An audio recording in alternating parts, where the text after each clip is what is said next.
Mae dysgu yn agor drysau. Mae bod ymysg y plant a gwybod bod chi'n gallu dylanwadu mewn ffordd positif ar eu penderfyniadau nhw a bod yn rhan o'r broses yna yn amhrisiadwy.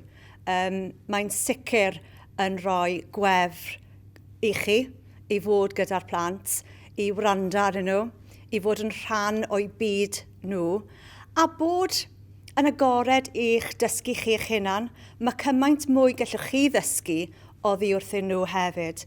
Felly mae troi lan i ddysgu a bod mewn sefyllfa ble gallwch chi mwynhau cwmni plant ifanc yn rhywbeth byddech chi'n dymuno wneud rwy'n siŵr. Does dim un diwrnod yr un peth, felly mae'n amrywiol iawn. Mae'r disgwyliadau yn uchel a fe ddylen nhw fod. Mae darparu addysg i blant a phobl ifanc yn rhywbeth yn sicr